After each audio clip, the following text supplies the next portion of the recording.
friend of mine, Patricia Scanlon, and she comes into my little angel shop there in Finglas, and for years she was saying, when are you going to write the book? Yeah. When are you going to write the book? Patricia, it's time to write the book. And I asked him why, and he said because it will bring a lot of healing, not only to our family, he said, but to many families out there. It has brought a lot of healing. I'm getting a lot of nice messages back from people who can relate to certain things that are in the book, because there's so much in it, you know. There's absolutely so much in the book. Okay, I'm the eldest of 10. Wow, that's a big family. Come from quite a poor family. My father's an alcoholic. Mum suffered severe depression.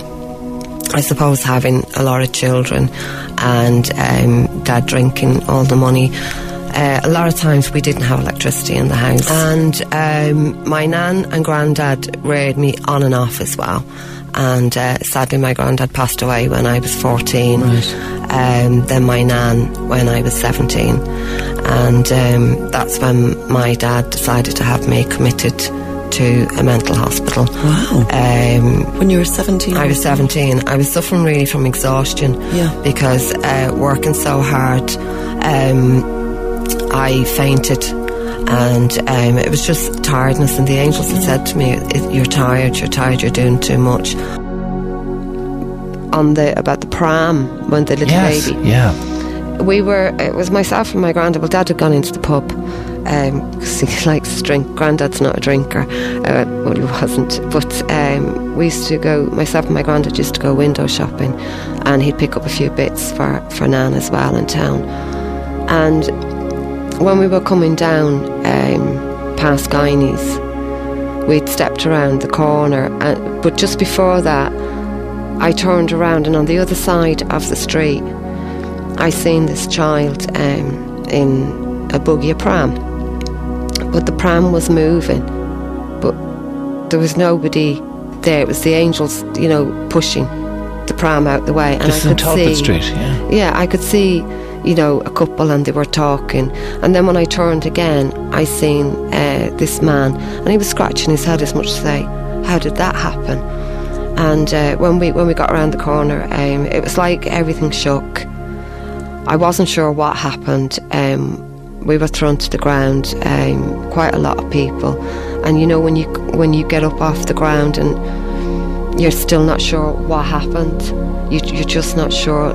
And it was pure devastation. It was absolutely horrendous that day, and to see so much hurt and pain, and you know, that was a day that will probably stick in my mind for the rest of my life, and it was horrible. But the man that owned that child came into my life in around 2004, I think it was, in around that. And it turned out he was, obviously in the bombings that day, and that pram just happened to be his daughter being pushed away. So our paths had crossed in 74, and then again in 2004, and we now remain friends. And it was amazing how that came about. Went in, and I was assessed in there, and the doctor in there said, so you see people, you hear people? And I said, yeah. And behind the doctor I could see two angels, and I could see spirit world. Very happily married. Lovely. We're 30 years married on Monday. Wow, congratulations. And we have 3 children, and we have 4 grandchildren. Oh, fantastic. So where I am right now is I'm extremely happy, and if it wasn't for the angels, they probably wouldn't have guided me to Stephen, because I did go on a little bit of a spiral in teenage years. Yeah.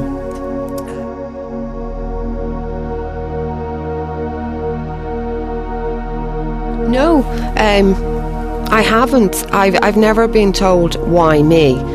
I believe everybody can communicate with their guardian angel, and I know they can. But I've never been told why me. It's always been there. I'm just used to it. And they're just, to me, they're just my friends. And Right, but you've had darker days yourself. I have, yeah. You know, how does that reconcile with all that? The angels couldn't stop what